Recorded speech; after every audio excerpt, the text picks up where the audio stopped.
Did you miss me? I hope so.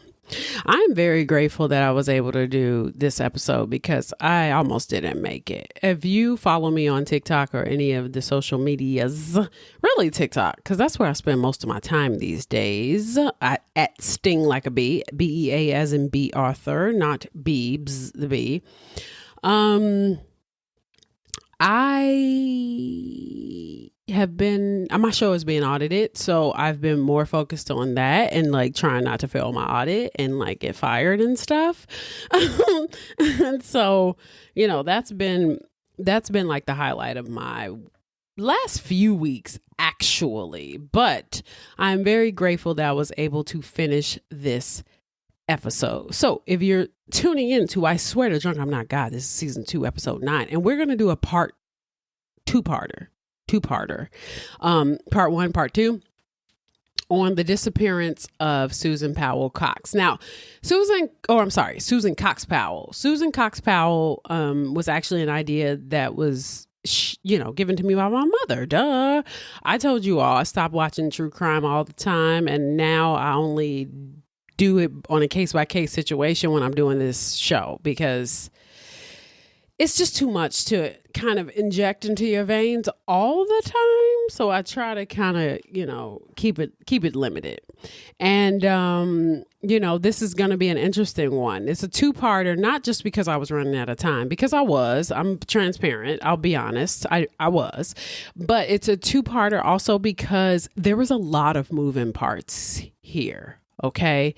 Now for this episode, I read a book. It was called If I Can't Have You by Greg Olson and Rebecca Morris. And then I watched a 2-part docuseries called The Disappearance of Susan Cox Powell on Oxygen. It was very, very interesting. And my mother had told me about this back in like December, but I didn't plan on exploring it. And then when, it was down to the wire and I was like, oh my God, I need a topic. I literally hit her up last week and I was like, I've been so focused on this audit, I don't have a topic. And she was like, well, you could do it on Susan Powell. And I was like, who the fuck is that? She was like, I told you this story 15 fucking times. So yeah, so that's who we're talking about today. And the poison this episode is actually the Negroni Sbagliato. I don't know if you've ever had it before. Spagliato is actually Italian for mistake.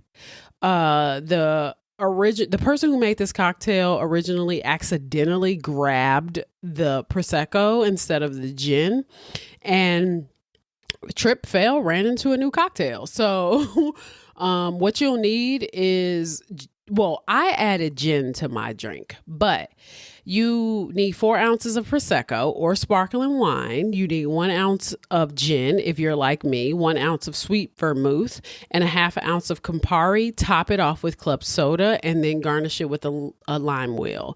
Now you would pour the prosecco in an ice-filled wine glass first, and then you'll add the gin, the vermouth, the Campari, and then top off with club soda, because I've already had 3 of these. Top off with club soda and you're good to go. Okay. All right. You got yourself a Negroni Sbagliato. Cheers. I just told my homeboy about this weekend. He was like, what the fuck is that? I was like, yeah, no, I'm sorry. I be extra sometimes. Same homeboy that told me I was extra. So he said that I was a lot. So, I don't give a fuck, but, I thought it was an interesting assessment of who I am. I've actually been told that that I'm a lot by my own sister. So I wasn't 100% surprised that he said it. I was more so just surprised that like, damn, I thought like you were as a lot as I am, but I was wrong as fuck. So,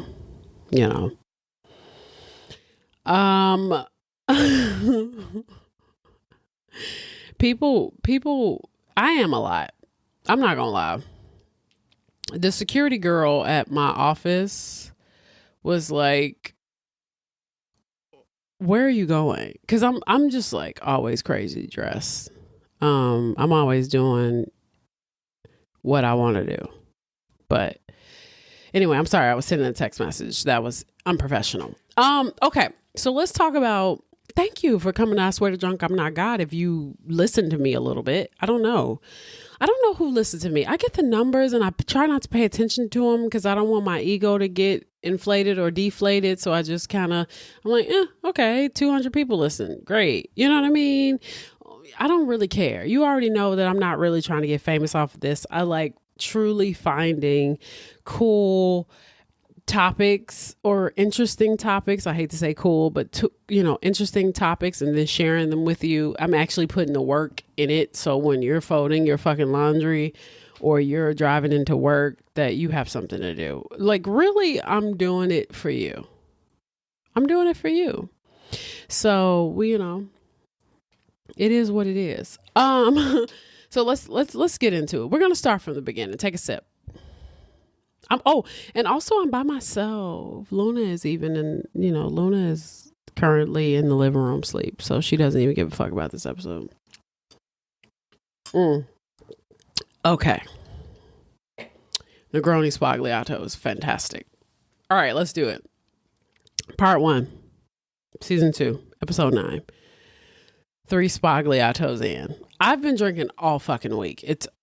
I'm exhausted. I didn't see that coming. Okay, let's do this. Let's get this show on the road. Now, Susan Powell was born October 16th, 1981 in Alamogordo, New Mexico, to Judy and Chuck Cox. Chuck and Judy seemed to have a pretty normal marriage. And while Chuck was not raised Mormon, when Chuck met Judy, he joined the Mormon church. Quote, Chuck discovered that the teenagers he saw who didn't do drugs and treated people well happened to be members of LDS, Latter-day Saints. So he joined at 17 years old and married Judy right after high school. Now, Susan was the third of 4 girls. There was Mary, Denise, Susan, and Marie. Her father was a staff sergeant working in the air traffic control tower at Holloman Air Force Base. After 6 years, Chuck left and moved to Alaska, then off to Vancouver, Washington, then to Puyallup, Washington, just east of Tacoma. He was taking a job as an investigator for the FAA. While in Washington, Susan wanted to begin a career as a hairstylist. She and her sister Denise had the idea of starting a hair salon / pet grooming salon called, wait for it, The Beauty and Your Beast. Oh. If that ain't the cutest shit I have ever heard. I'm obsessed, like literally, because I could see myself getting my locks twisted next to Luna. Luna can do whatever she want to do.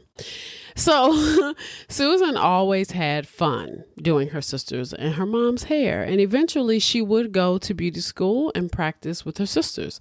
Now, she would practice on her sister's hair, not practice with her sisters. But this was in her teenage years. And at 19, Susan found herself attending LDS singles events. This was in 2000. Here, she would meet Joshua Powell.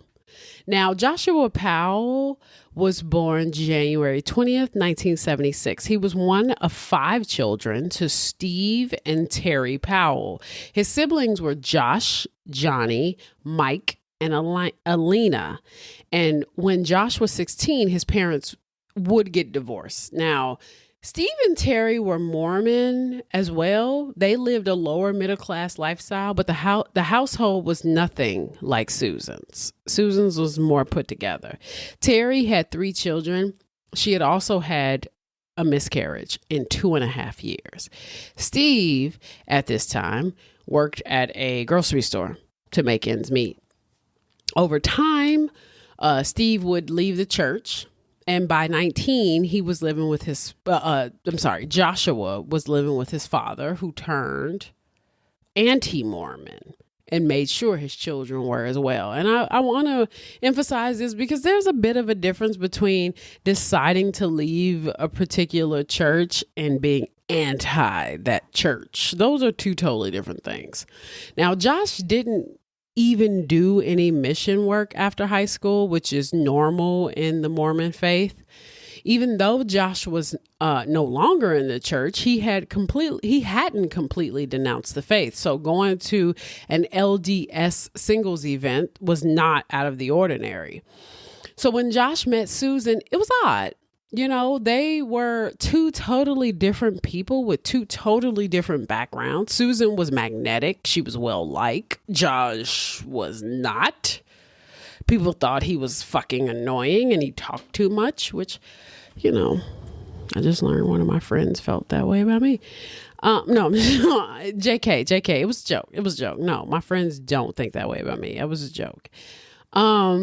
But I do talk too much. Whatever. I don't give a fuck. If you don't want to hear me talk, then fucking turn the podcast off. That's all I can tell you. Because I'm not going to stop talking just because you don't want to hear me talk. Like, seriously? Anyway, so Judy and Chuck, on the other hand, were not all that impressed with Josh. Josh had already tried to date Susan's older sister, Mary. He showed up at their house the night of Mary's prom, and even though she had a date already, he planned on sitting there talking to Judy, the mom, about how great Mary was, which is like, creep. Huh?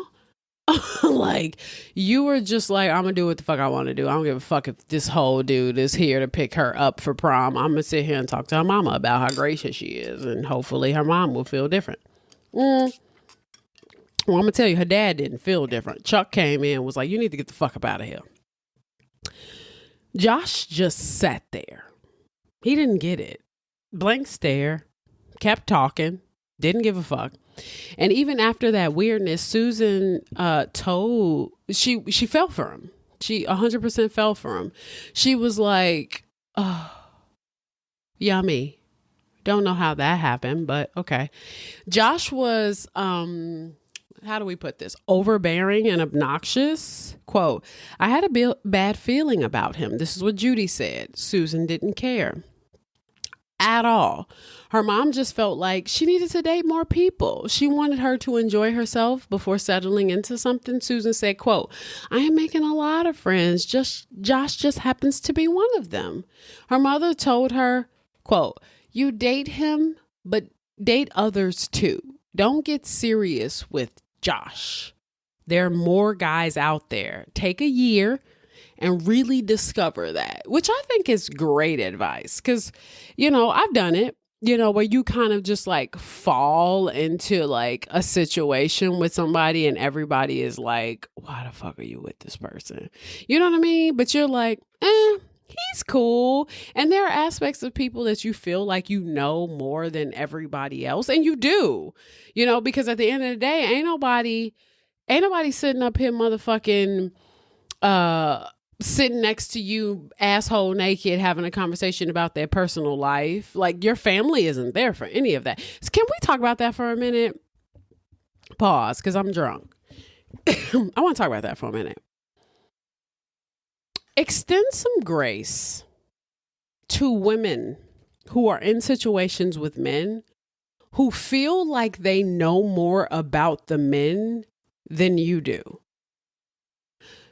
Because they do know more about the men than you do. Whether or not that is the true nature of the man is totally up for debate. But when you really think about it, you fuck a dude and a dude is laying next to you asshole naked, telling his whole soul, and you feel like you know a person. This is how you get wrapped up in that shit. You know, parents would be like, or even friends, you don't know him. Nigga, what you mean I don't know him? What you mean? He told me everything about his life. Depending on the type of woman you are, of course. He's told me everything about him. I know about his insecurities. I know about his flaws. I know about his friends. I know about his mama. I know about his cousin. And unless he's lying, that's what he told me.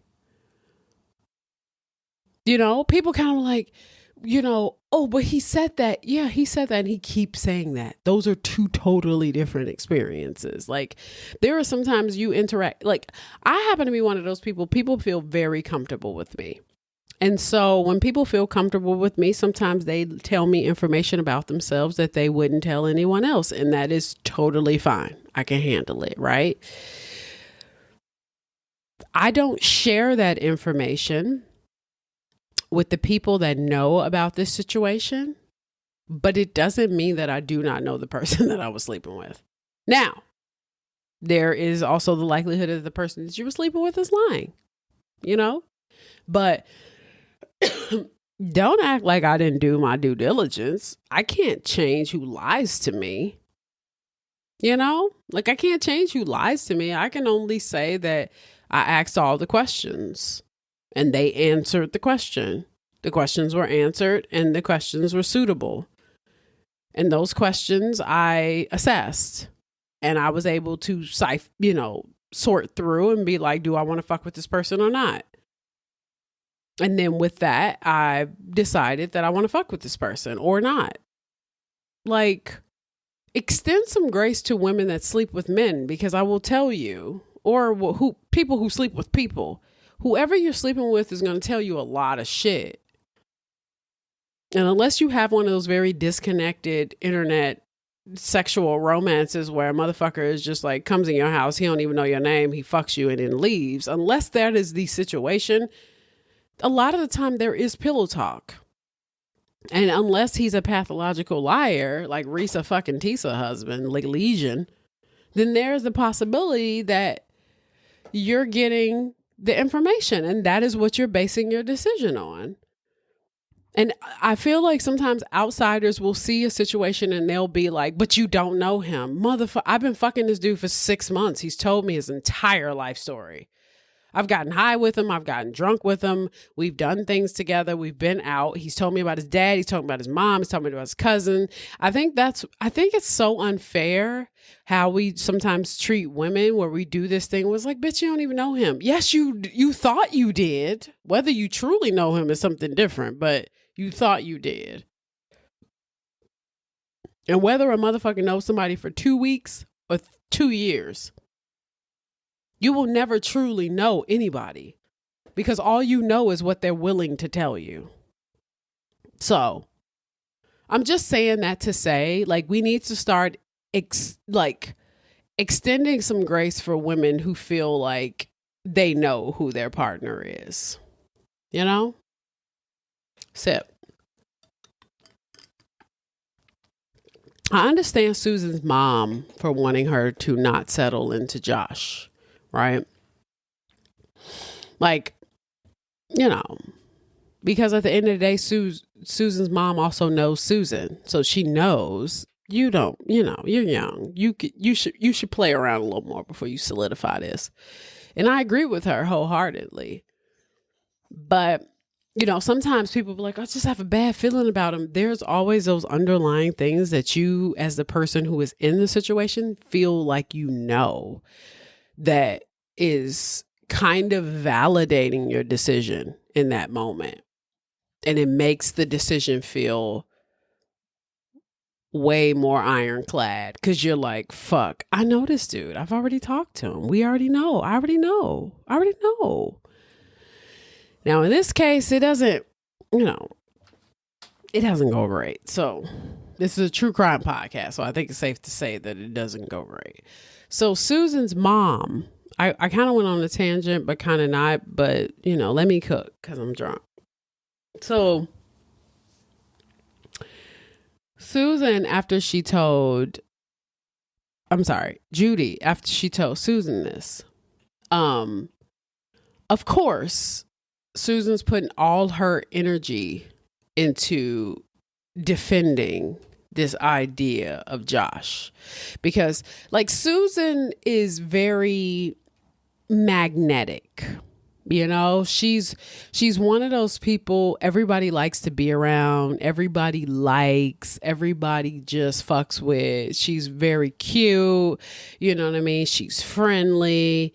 But when she meets Josh, her parents are just like, blah, I mean, and I will say that I am going forward at that point where I'm like, if my mama got a bad feeling about motherfucker. I'm backing out. It is what it is. Because I don't know if my mom should have enrolled in Hogwarts, but she won't be 100% wrong. That's the thing about her. And when she meets Josh, well, actually, Josh is into her older sister at first. Hold on. Luna, what's the problem, mommy? You want to come over here with me? Luna is being Luna. But anyway, so Josh is into her older sister at first, which I was like, okay, that's mad weird. But anyway, so her mom is like telling her, like, you should explore. Chuck also wanted to tell Susan, you know, like, yo, what the fuck? But as a father of four, he's like, of four girls specifically, he's like, this is a bad fucking idea. Because if I know anything, these girls are going to date whoever the fuck they want to date. Now, she would just go harder, you know, to try to be with whoever she wanted to be because her father didn't want her to be with him. And at that time, Josh had everything a good suitor would. He had a job, he had an apartment, he was planning to finish college, he was trying to get a business degree, he was hopeful. And Judy would later say that Susan married him because she felt sorry for him. You know, she thought that she could make him happy. She thought she could change him, which, as we know, you should not marry your projects. That was mistake number one. Now, they would eventually get engaged. The families were incredibly different. They didn't spend much time together. Susan's family was Mormon. Josh's family was anti-Mormon. Steve was just like Josh. He loved to talk. He was a know-it-all. And Chuck would later say, I didn't make an effort to talk with him, and they never made an effort to talk to us. Simple as that. Now, one thing they made an effort at the good old country buffet, at the old country buffet, a few hours before they were to be married, Steve, the groom's father, was to pay the bill, but was very upset, even though Susan's family was paying for the wedding. And then on April 6, 2001, Josh and Susan tied the knot at LDS Temple in Lake Oswego. A lot of Josh's family didn't attend the actual ceremony since they were not Mormons and weren't attending the services. Excuse me. During the reception, Josh spent most of the time taking pictures with his subservient sister, Elena, on his heels at every turn. Now, Steve was overheard by Susan saying, quote, well, she's no lawyer or doctor, but she'll do. Like, bitch, what the fuck does that even mean? Susan knew what this meant. She said, quote, well, this isn't a quote, but this is what she said. She'll do well enough so Josh wouldn't have to work. That's problem number one that I have with Susan, but we'll keep going. Then Steve says, quote, Josh, she's going to divorce you someday. Early accounts of the relationship showed that they were pretty close and they were in love. And Susan was fucking delighted. So why would he say that? The parents, the other in-laws, Susan's parents, were sitting here like, why the fuck would anybody say that to a newlywed? Eventually, Josh and Susan would move into an apartment. She ends up working at Regis Salon because she wanted to be a hairstylist. But her goal was to start having children. Many times they were not able to make ends meet and would have to move in with Steve. So Josh was employed. He was working at Verco, which was a manufacturing company. He was working there with Steve, where they sold furniture. But Josh and Susan would eventually move to Olympia to train as managers for an assisted living facility. And the problem was really never Susan. The problem was Josh. People couldn't stand him or being around him for long periods of time. Susan's parents were becoming increasingly more nervous about his mental health. They felt like sometimes he wasn't all there. He was also incredibly inconsiderate. He would intentionally show up to events late with a blatant disregard of other people's time and struggle to empathize with other people in general.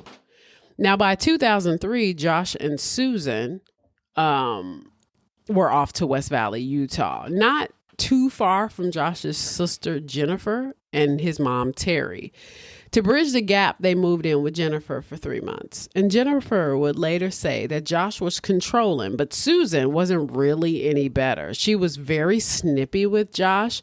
She would demand things of him. She would yell at him. And there was even a time Susan hit him with which Jennifer was vehemently against. Their marriage was already starting to crumble.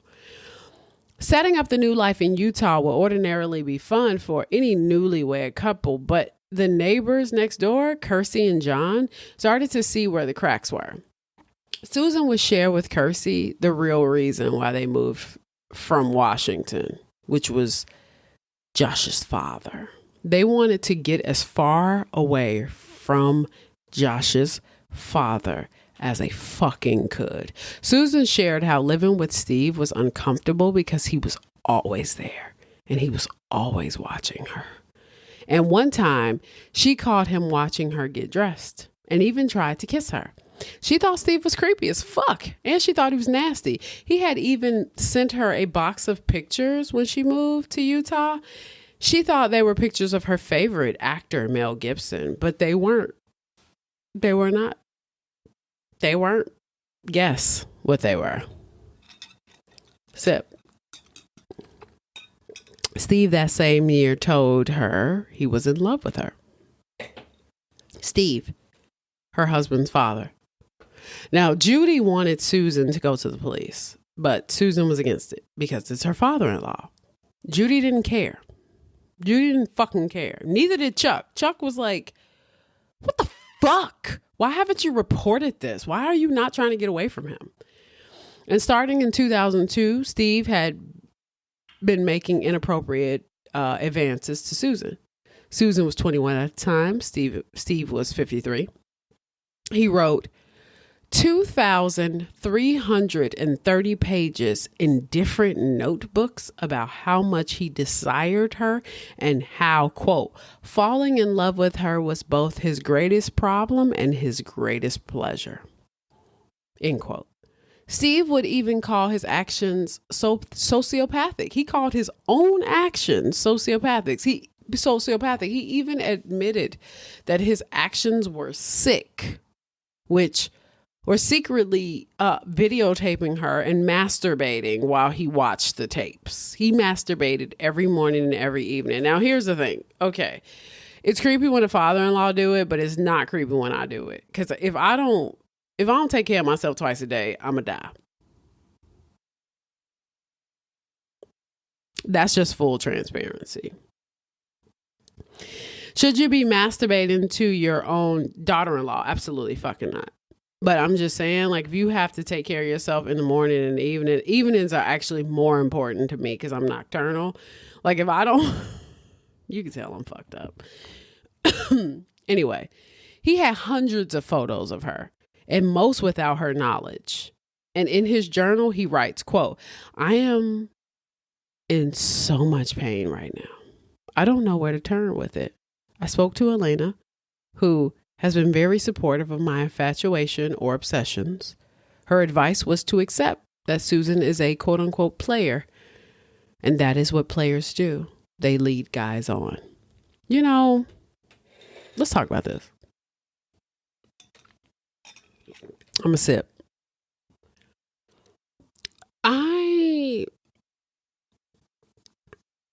This whole idea of like, oh, she's a player. It's like, she's not a fucking player. You're just a horny asshole. Like, you're just an asshole. And at the end of the day, you're reading into it way too much. I'm one of those people that I do not know people are flirting with me until they've flirted. Like, because I prefer human to human interactions. And if sex comes with it, then I feel if sex is true, then sex will come mutually. It won't be one-sided. So if you pick up what I'm truly putting down, you may be very, very attracted to me, but that does not necessarily mean that I'm a quote unquote player because you just want to fuck me. Those are two totally different feelings. You know, people have tried to put me in that box. You know, here's the thing, like, I ain't no fucking supermodel, but people tend to be energetically attracted to me in a certain way. You know, I always joke. I'm like, I got stretch marks everywhere except my face. I ain't sitting up here trying to act like I'm a goddamn, you know, TikTok model or Instagram model. Like I would never, but people find themselves attracted to me in a certain way. That doesn't make me a player. That just means you're attracted to me. And if you are an attractive person in that way, sometimes people are attracted to you and they just don't know why. That's just it. It's not any more complicated than that. It doesn't make me a player. It doesn't mean that I'm sitting around trying to figure out ways to manipulate men, because I don't do that. I really don't. I don't think I care about men enough to manipulate them. But if I did, and if I manipulated them, I wouldn't be paying my own rent. But, you know, at the same time, it's very interesting to think about where it's like, oh, well, she's a player. That's what players do. That's a badge that insecure women put on other women. That's what I see. You know, he's talking to his own daughter about this shit, which is also incredibly creepy. Like, what the fuck? Like, why are you even talking to your daughter about this? Why would she support your infatuation or obsession? Why is she even accepting?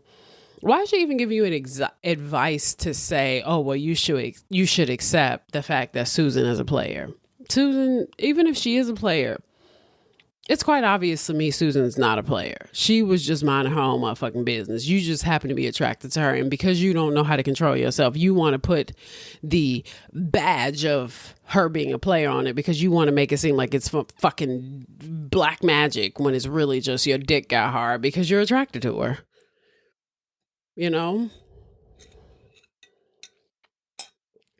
Historically, people love using female sexuality as like magic. It's not magic. You like coochie. That's why you're interested.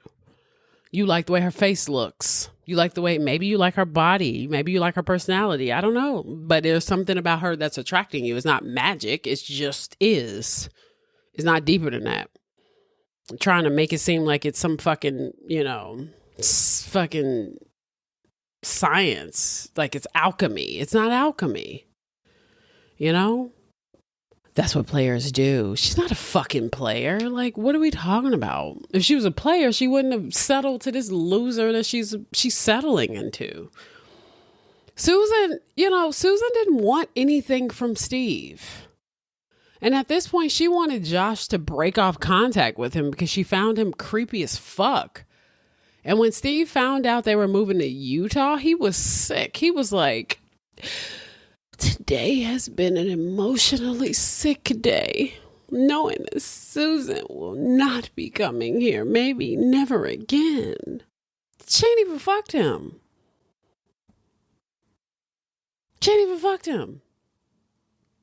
This is all based on the thought of fucking Susan. Like, fuck.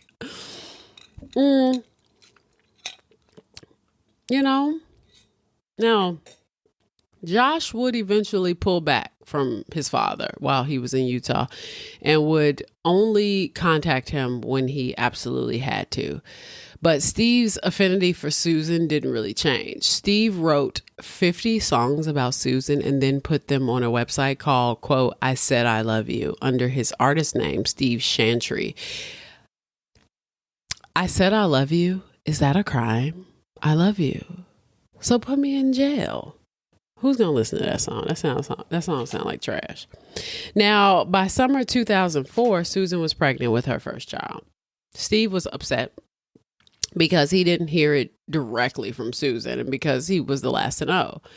Now, the marriage itself was already in the toilet. Josh stopped being affectionate and instead directed his energy towards ways to control Susan. He even tried to cut off the money she earned, even though she was trying to help pay off his student loans at the beginning of the marriage. There's nothing worse than a motherfucker who's absolutely ungrateful. That's what makes you want to fucking like burn a bitch. Is because when you're with somebody and they are absolutely ungrateful to, like things that you sacrificed and shit, and then they play that whole role of like, I never asked for it. Fuck you, bitch. You didn't not take it though. That doesn't change the fact that I gave it to you because you didn't ask for it. Because you could have just you could have said, no, don't do that. But you took it. You took it. So, what you mean? She was paying your student loans in the beginning of the marriage. But then when she started bringing money into the house, you wanted to control everything. Now, Josh couldn't even hold down a fucking job. So they decided to go to marriage counseling because she wanted to have a conversation with who she thought was a specialist in this regard. Susan's friends kept telling her to leave him because they thought that he was very controlling and emotionally abusive, but she decided to make it work. Josh eventually stopped going to counseling and he refused medication, and they believed that Josh was suffering from bouts of paranoia. He claimed that he didn't want to take the meds because he didn't want the manic depression meds to show up on his employment record, which I'm like, do they even do that? I don't know. I don't work in a real corporate environment. In the Mormon church, husbands are supposed to be the breadwinners and women are the homemakers. The goal in the church is to manage a happy home. This was not happening in the Powell household. No one fucking like Josh. They found him selfish and immature. They really only tolerated him for Susan's sake. He tried to do what others did and start a real life in Utah. They both got jobs with Fidelity Investments. Susan worked the phone bank and Josh was in IT. Josh pushed Susan to get her broker's license but after 2 weeks, Josh was over it. He complained about how old the computers were and how the company needed to make some procedural changes. And Chuck, Susan's father, tried to check Josh by telling him to stop acting up. Then Fidelity phased out Josh's job, and he was like, oh, every time Josh lost the job, he would threaten a lawsuit or go to HR without claiming any responsibility for his part in it. Josh was just a fucking loser. Susan is now the breadwinner, while Josh played with his computers, and she was still expected to cook too. It is around this time that Susan suspects that Josh is watching porn and even examined his computer with a friend, but he had firewalls to prevent her from seeing. In the background, Steve is wishing that Susan leaves Josh. He knew that at some point she'd get sick of paying all those bills. Josh was the absolute fucking worst, and Susan didn't mince words when talking about their marriage to her friends. She told Josh that, quote, he is so controlling. He controls everything I do. He won't let me spend money on meat, on anything. He has to have accounting of every dime, end quote. He would also use sex or the lack of it as punishment. Quote, if I do anything he thinks is wrong, he punishes me. He says, quote, I can't believe you did that. No more sex for 3 months, end quote. He would even start acting like he was repulsed by her. Tim, Josh's friend, would even attempt to talk to him about changes he should make, and Josh just brushed him off.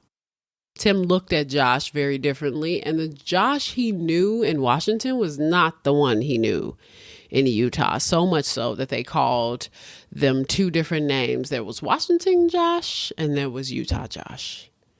Looming in the background was Steve's creepy ass starting to, he's talking to Josh again, spending hours on the phone discussing God knows what. Josh and Steve were able to patch their relationship. There's no telling if Susan knew about this. Now, we're going to skip ahead a little bit. And by 2008, Susan was absolutely fucking miserable. Quote, Susan would sometimes call friends to ask if she could borrow hot dogs. She'd say, the boys are hungry. I came home from work on Saturday and felt so depressed I couldn't make a decent dinner for the boys. The only protein we have is hot dogs. Me making eggs or planning ahead and soaking beans and doing the beans and rice thing. So I just kept trying to disguise their food with sour cream and ketchup, etc. And finally lay down in bed and went to sleep around 7 p.m. Now, I've never been married. I'm a tread lightly. But this is what I do know.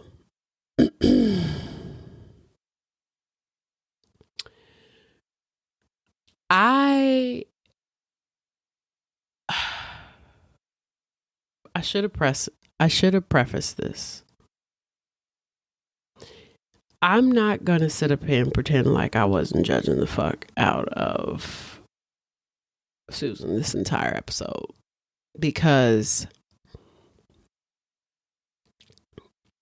I was very pissed, because I felt like there were a lot of things that she ignored, that she saw was happening, and then she had a lot of outs. She had a lot of people that was willing to help her. She had a lot of people who was there for her. She had a lot of people who loved her. And she had a lot of people who truly did not want her to be in this relationship anymore. And she chose to be in this relationship. And I'm not going to lie, because I like to be transparent. I lost all sorts of empathy for Susan. I know she's the victim here. I know she's the one that disappeared. But when you read this book and you see how many people extended her a lifeline, and she dismissed it, I could not figure out whether or not she was mentally imbalanced herself, or if she was just flat out stupid. I couldn't tell.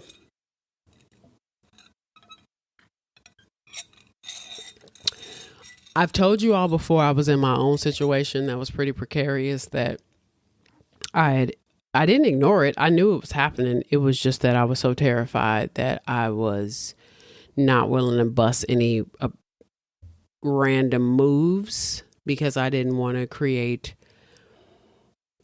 send off alarms to the person that I feared. But that was also because I didn't tell anybody what was going on for real.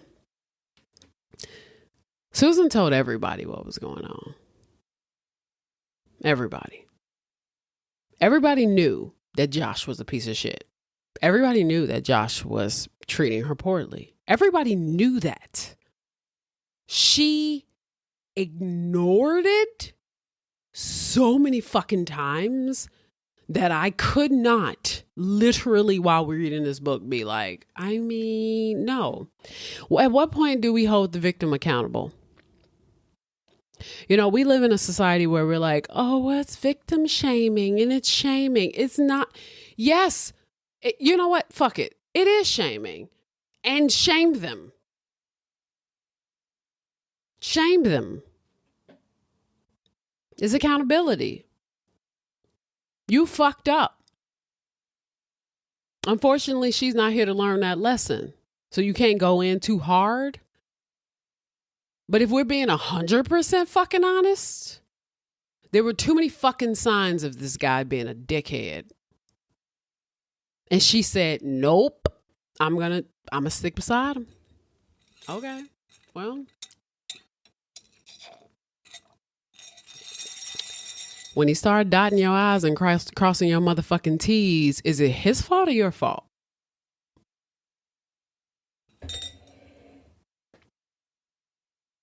Is it his fault or your fault? Who's supposed to be the real one? Who's supposed to be the logical one? Who's supposed to be the smart one? You or him? Because where we could easily draw the line in moments like this is that you were supposed to be the same one. He's the one that's mentally ill. He can't control he got a chemical imbalance. His shit is out of whack. But you were supposed to be the one that was on the level. So why the fuck didn't you leave? When people ask me that, I told them quite simply, well, I didn't tell a lot of people what was going on with me. But had I told a lot of people what was going on with me, I guarantee you they would have told me to leave, and I guarantee you that at some point I would have left. Did you have kids? No, I did not have kids. Then that's different. No, it isn't. That's actually even more, having kids is even more of a reason to leave. Because it's not a matter of keeping you safe. It's a matter of keeping you and your kids safe. So is your ego more important than the safety of your children? That's all. Because I'll tell you what, the situation I went through in 2022, I'm not doing that shit again. Absolutely not. I'd rather be alone. I'd rather be alone and dickless than to endure that again. Mark my motherfucking words. Before I let a dude feel like first of all, what frustrated my last situation so much that he acted like a dickhead is because he couldn't emotionally manipulate me because I'm not a nut. I was being resistant. And I'm going to be blunt. I think something's wrong with Susan. Oh, well, it's religion. We'll see. The church will help her pay for those groceries that she needed. They would help her pay for her utilities. And in return, they had her perform church services. And Susan would do it, but Josh would not.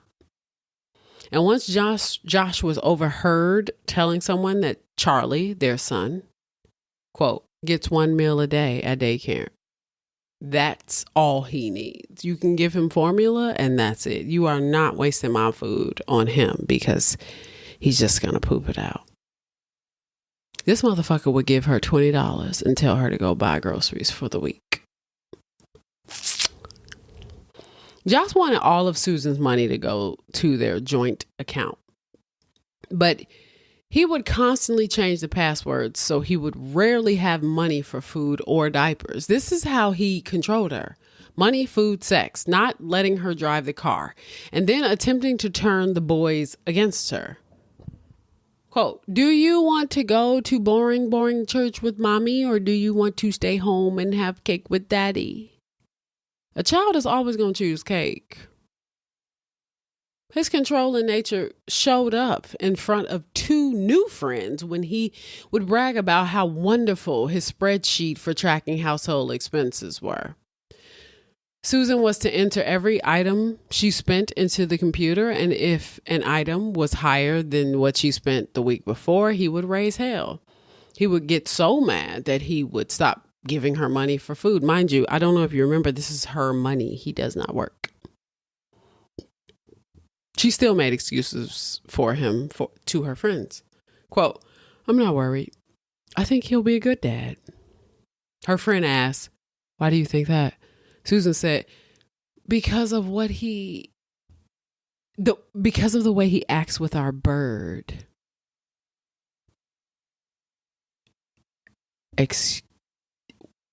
Excuse me? Josh had a parrot. He had a parrot that he took everywhere.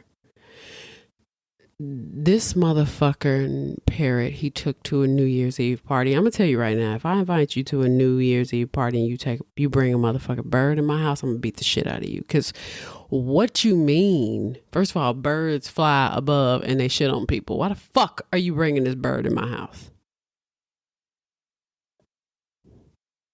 The fuck you talking about? Why you bringing this bird in my house? He even talked like a baby to the bird. Now, I talk like a baby to my dog, but I acknowledge that Luna is a fucking dog. I acknowledge that Riley is a dog. Then Susan, she gets, she's pregnant. And she has Charles Joshua Powell on January 19, 2005. Josh did not show up to the hospital. Thankfully for her, her parents showed up to the hospital. They flew in to be there for her pregnancy, as a parent would. Josh was too busy. He was on his computer to drive her to the hospital. And when he did show up hours later, he brought his laptop with him. And Chuck had to force Josh to hold her hand while she was in labor. She says, quote, "Brace yourself. See, Dad? He does care." Ugh.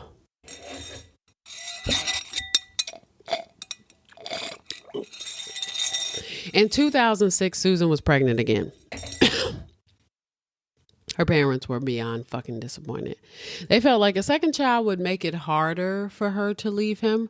Her father asked, "Why would you do that twice?" Susan, "Oh, Dad, don't say that." Chuck told her, "You have to get rid of Josh and get a real person for a husband." She said, "Everything will be better." Well, we will soon find out that is not true. At the same time, Susan feels like she may have to let Josh go. On a road trip with their friends, Susan packed a secret bag just in case she needed to bail. And on that same road trip, Josh would only let Susan order from the dollar menu. He would order himself more food and would only allow her a little bit. It got to the point where their friends would slip her extra food.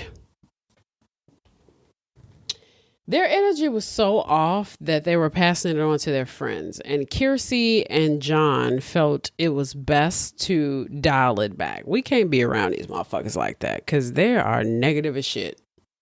And they're fucking up our situation. We can't even be in the presence of this for real. Susan was becoming increasingly more uncomfortable with Steve's presence. Josh would talk on the phone with him for hours, and she noticed that this made Josh worse.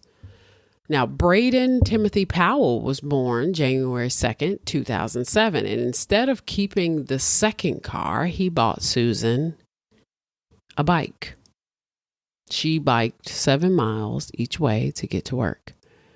When Josh was confronted with how fucking ridiculous this was for her to ride a bike, he decided to ride a bike to work himself and realized that it did suck. That wasn't great. He spent $1,500 to motorize the bike. Then it got cold because Utah. And he gave up. So he decided to drive himself. But when it was time to pick her up and the boys as well, He would leave them stranded a lot. Apparently, Josh didn't like Susan. And the boys, he didn't like them both alone in a van because he believed that this was because he was afraid she and the boys would leave. Josh was really starting to act crazy. One Christmas, he refused to give her money to buy gifts. Now, what's alarming is how much money he was willing to spend on life insurance because they had 2 policies, one for $1 million and the other for 2.5, and that one included the boys. Then he took Susan to a lawyer and had her sign a power of attorney so he could handle matters on her behalf in the event she became incapacitated or dead. Steve would later write in his journal, quote, Josh talked on and on very openly about how he would love to get rid of her.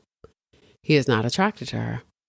He said he daydreams about having someone come to his door to report that she was killed by a drunk driver. That is very specific. Nigga, if you are daydreaming about me being killed by a drunk driver, I am going to say that I am going to have to stop fucking with you. Now, share that with me. Share that with me. Why y'all be with people that you don't like?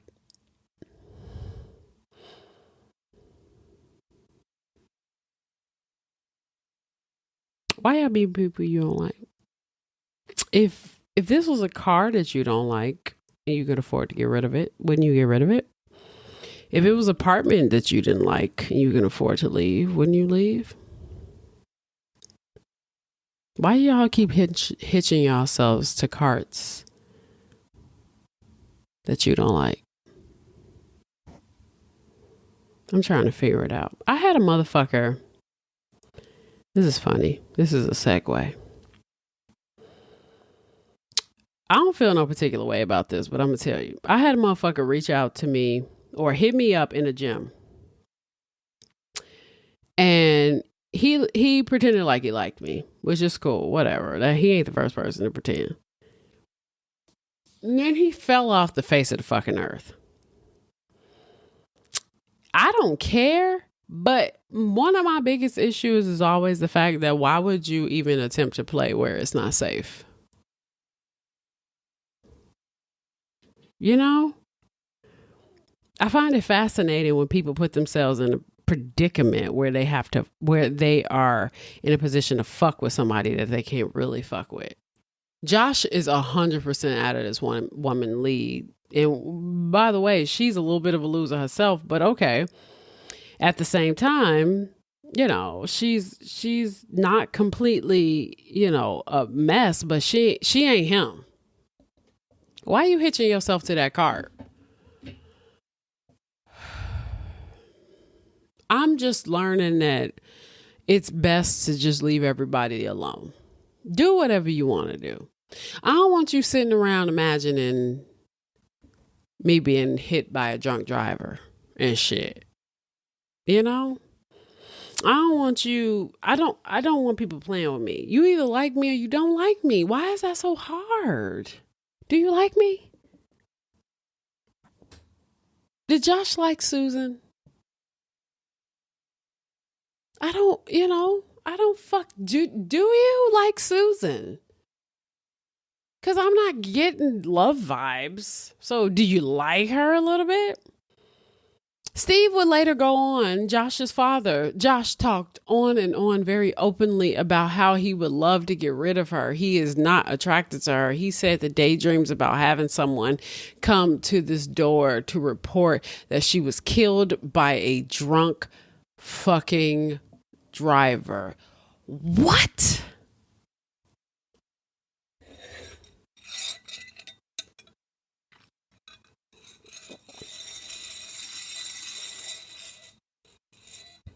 Leave me alone before you pray for my demise.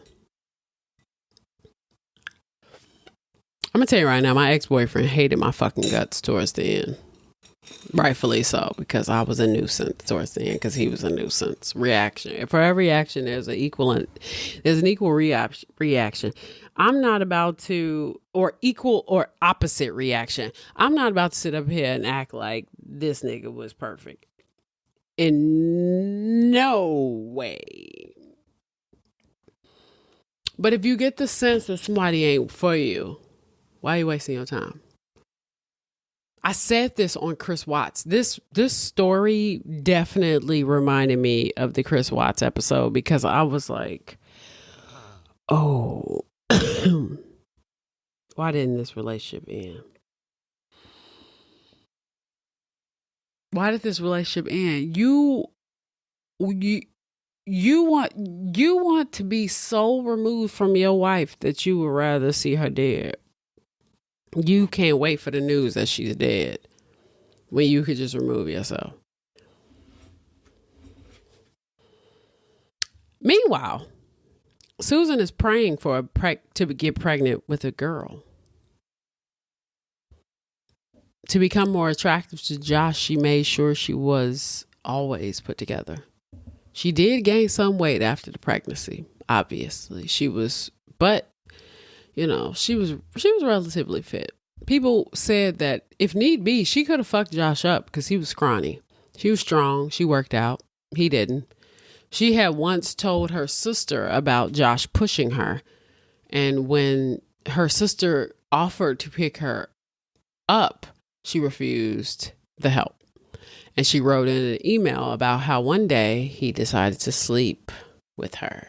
Quote, he even initiated some intimate time Wednesday night. Shocker, I know. Funny, it's been so long. It feels like a dream or surreal. And yes, I still love him, care about him, and think we can have a happy, loving, functional marriage and be a good example to our kids. Now, at the time, Susan was trying to become a broker. Josh decided he wanted to pursue real estate. So Susan studied with him and then got their license. He would eventually sell homes, but he was awful at it. His personality was shit. He was annoying. People would, not be able to get him to fulfill all of their requests. He didn't always respond. He was more interested in promoting himself than the actual work. And he even asked his father to create a jingle for him. He once took out a Yellow Pages package, an ad package. The deposit was $83,000, and then it needed to be paid monthly. This package was for ads on buses and other promo materials. And mind you, he's new, so he barely sold anything, and he takes out this huge ad package. He claimed the phone number on the magnets were incorrect and that the Yellow Pages, they told him that he didn't have to pay for it. Well, Yellow Pages ended up suing Josh. His bright idea was to rack up as much debt as possible on the card so they could file Chapter 7 bankruptcy. He listed over $200,000 in debt on the filing, including student loans. So while that failed, he finessed the system. Josh decides to reach out to a friend to teach him programming, and the friend said, fuck no. Kirsty's husband, actually, John, he was that friend. He was not interested in wasting his time teaching him anything, so Kirsty made an agreement with Josh. If he would go to church once a month and spend 10 minutes with Susan a week, Josh said, I don't know. She asked him to not be on his laptop and just hold her hand. He said, nah, I can't do that. I'm busy. Kirsty said, actually, you're not. That's the deal. With a little more pressure, he agreed. But he didn't stick to it for long. He stopped attending church and he stopped paying Susan any attention. He would eventually get an IT job. Susan was happy for him and hoped it would last, but truly she was looking into getting a fucking divorce. And with the advice of a divorce attorney, Susan started to tape their belongings. So she would video record And on July 29th, 2008, she recorded this video. July 29th, 2008. It is 12:33 Mountain Time. Covering all my bases, making sure that if something happens to me or my family or all of us, that our assets are documented. Hope everything works out and we're all happy and live happily ever after as much as that's possible. Charlie, say hi.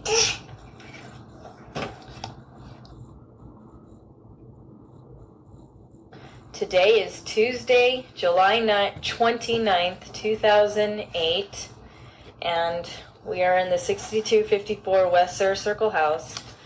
This is me, hi, sorry. And it is, can you see that? 11:44 a.m. And I am documenting all our assets just in case of any emergencies, fire, flood, damage, disputes. And we have 2 Samsung monitors. This is Josh's computer, and there's some type of backup device and speakers. And here's the kind of pimping out stuff he's done to his computer. He built it himself. I think there's like 5 hard drives, something about doing raids. There's those for all the computer geeks. And Josh locked this, but this is all of his files. See, locked. Those are his files. And he bought expensive stuff, like these are, I think this was like a couple of $1,000 of, like, it says graphic design templates by Stock Layouts or something like that. Alright, here's our unfinished basement. We bought 3,000 pounds of wheat, and these are buckets of wheat. See? And this one, whoops, chemical-free hard white wheat with mint green gum and red wheat with mint gum. So there's a whole bunch of boxes of, or buckets of it. Here is a rigid saw. I don't know the differences. I think this is a chop saw. Oh, there we go. It says miter saw utility vehicle MSUV. Oh, that's the holding thing of it. And there is a shop vac. This is all stuff bought in a year or less through Home Depot on my credit. Josh bought a lot of stuff and then he had to bankrupt it. And then he bought a little bit more on my credit. There's a nice lamp. These are things to roll wood with. The house was a hoarder's dream. It was obvious that Josh was overspending. There was clutter everywhere and just stuff piled everywhere. She gave the video to her friend, Kiersey, so that Josh wouldn't find it. Susan was afraid. She wrote an email that same month, quote, "Every moment I step back and take stock of what I'm dealing with, it feels like a never, ending cycle, but I'm too afraid of the consequences, losing my kids, him kidnapping them, divorce, or actions worse on his part." So this is what we know. Between July 2008 and December 2009, several significant events occurred in Susan Powell's life. There were marital problems. Susan Powell's marriage to Josh was reportedly stained during this period. There were reports of marital discord, tensions within the relationships, including disagreements over finances, Josh's controlling behavior. Then they moved to Utah in 2008. Susan and Josh moved to West Valley, Utah from their previous residence in Washington State. Then there was the birth of their second son. Susan and Josh welcomed their second son, Braden Powell, in 2009, and this added to the responsibilities and stresses within the family. Financial struggles. The Powell family faced financial difficulties during this time. Joshua Powell, he declared bankruptcy, and the family reportedly struggled to make ends meet. Susan's job, Susan worked as a stockbroker, but it's unclear whether she was still employed during this period, and financial strains may have contributed to the challenges in their relationship. Joshua's behavior. There were reports of Joshua Powell's controlling, domineering behavior, which caused concern among Susan's friends and families. And some accounts suggest that Joshua's isolated Susan from her loved ones and exerted control over her. They did try counseling. The couple reportedly sought counseling, marital counseling, in an attempt to address their relationship issues. However, it's unclear how successful these efforts were in resolving their problems because, as we know, Josh is anti-Mormon and he really don't give a fuck about none of this. Then there are Susan's personal journals. Now, Susan maintained a personal journal, which later became a key piece of evidence in the investigation in her disappearance. And entries in her journal reportedly detail her feelings of fear and apprehension regarding her husband's behavior. Now, fast forward a year and a half, December 6, 2009.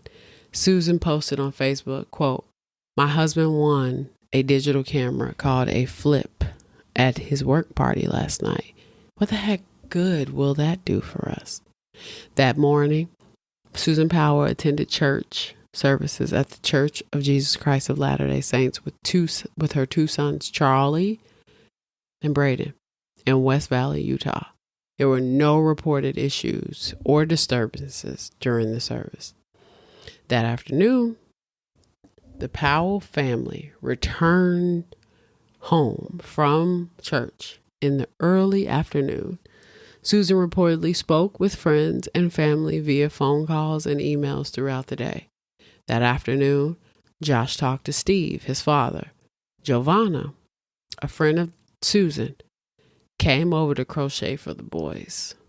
Josh was there. He cooked food for Giovanna. Susan told Giovanna that she was having marital counseling. She would sometimes find power by speaking loudly so Josh could hear her. She talked about this openly. He was, for some reason, on his best behavior. He wasn't even talking about himself, which is rare because everybody said that this motherfucker talking about himself. At approximately 5:30 p.m., Giovanna got tired and she left. Josh told the boys to get it dressed to go sledding. This is believed to be the last confirmed sighting of Susan by anyone outside her immediate family. That evening, around 8:30 p.m., a neighbor saw Josh return home. A few neighbors said a few hours later, they heard an alarm and a man and a woman arguing. Sometime later, the van exited the garage, but there was no witnesses of this. On December 7th, Debbie Caldwell, the daycare owner who watched the Powell boys, knocked on the door of Susan Powell's home. No one answered.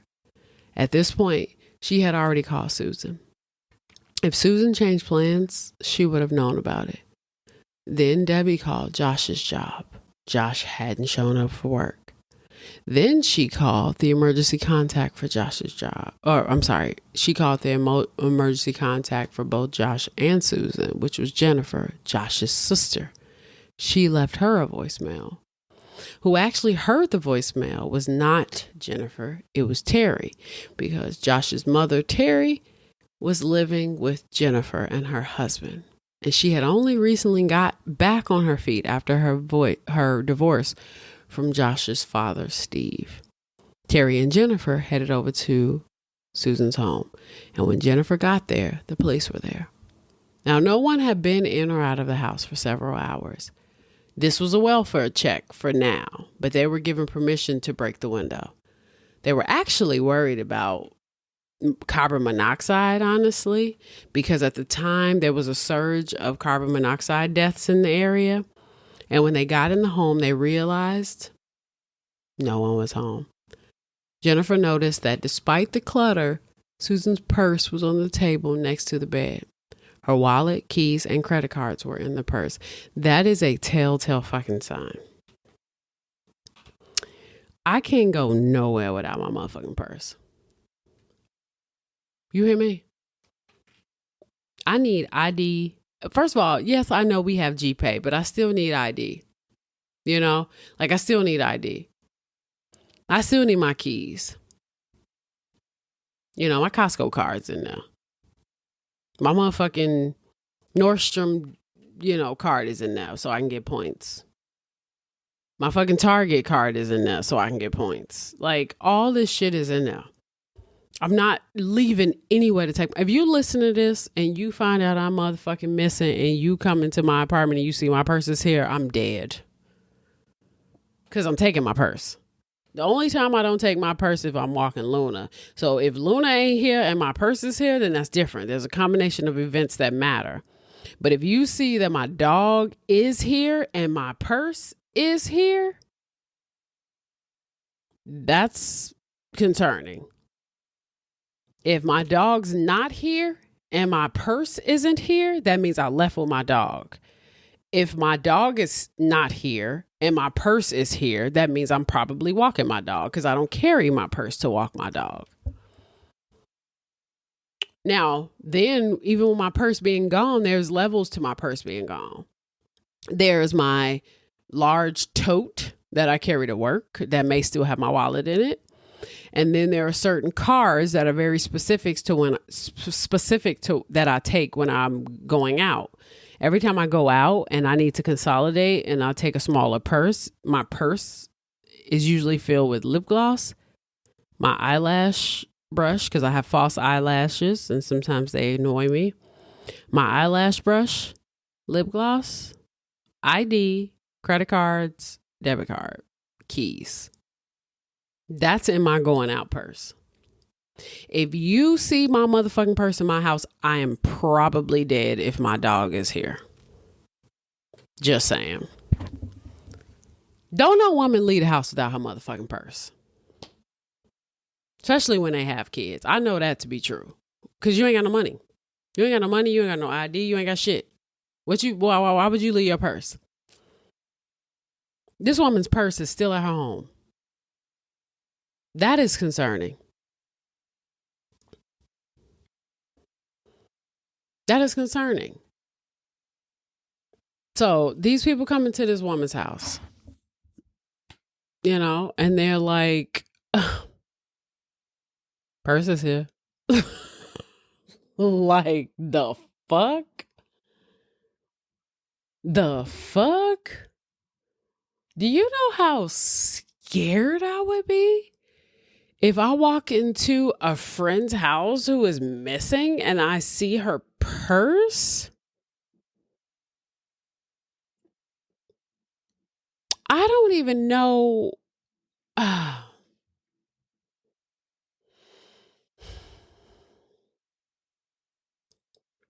get chills thinking about it. I literally get chills thinking about it because I can't help but be like, fuck, this woman's purse isn't. You know what I mean? Like, this woman's purse. And I know I'm tipsy, but I'm just saying, like, this woman's purse isn't here. That's a big deal. So, anyway. Whew.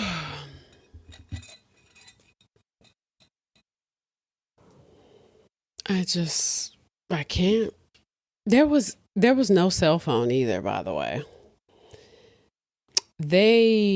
There were no signs of forced entry or burglary. Her snow boots were there. Mind you, it's December. Where are they? Her snow boots were there. Where is she with no snow boots on? The police issued a bolo for the Powell's car, which was a 2005 light blue Chrysler Town and Country. And while the police searched the house, Jennifer called Chuck, which obviously Susan's father, and he hadn't heard from Susan or Josh. Josh was known to make impulsive decisions to go on trips in the mountains or camping, so maybe that's where they went. But it was strange for them to miss work or not talk to their daycare provider. Jennifer then called her own father, Steve, and she got her sister, Elena. No one had heard from them. She then called Kiersey, Susan's best friend. They hadn't talked since Sunday after church, but she never said that she was going anywhere. And Kiersey took the opportunity to call the Relief Society, which is a women's group, and they joined Jennifer and at the Powell's residence. And then Kiersey reached out to Giovanna. Giovanna called Josh. He didn't answer. And when her son called, he answered, but her son panicked and hung up. When they called him back, Giovanna asked him where he was. He was like, "We're driving around." "Giovanna, where's Susan?" "She's at work." Josh claimed that he decided to take their two sons on a spontaneous camping trip in the middle of the night, despite freezing temperatures and a snowstorm. He said they left the house around midnight or later. According to Josh, Susan remained at home when they left. When she asked him why he didn't go to work, he said he got confused and he thought it was Sunday. Giovanna felt like he was lying. 2 minutes later, Josh called Susan and left a voicemail on her phone. Susan's phone, though, was on his passenger seat right beside him. And that is the end of part 1.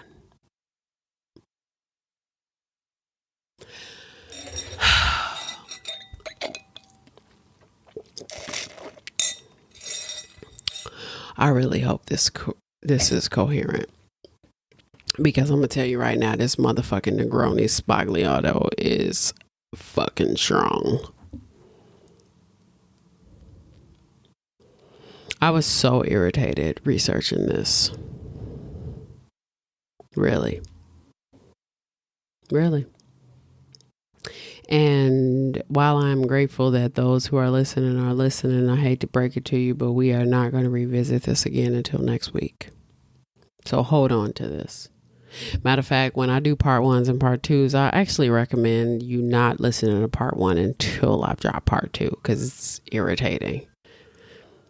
But at least you have the context in which all of this has happened. When my mom told me about this topic, I felt like it was imperative to start from the very beginning and have a firm understanding of who these people are, because at the end of the day, we love to be like, but he did that to her, but there is part of this where she did that to herself. I am not the one to sit up here and act like people who are in these type of situations are not at fault. It's twofold. People can only do what you allow them to do. So, I say this to say, if you are in a situation, if it is domestic violence or anything, there are entirely too many resources that you have to get out of this. And that mental hold that whoever the fuck it is you may feel has a hold on you, he does not. You are completely in control of what the fuck you need to do to take care of yourself. And if you have children, I'm gonna tell you right now, go ahead and take the kids somewhere the fuck else. Deal with the repercussions of kidnapping your kids. It'd be better than them being harmed. It'd be better than you being harmed. You can deal with him later. Get them out and you get out too.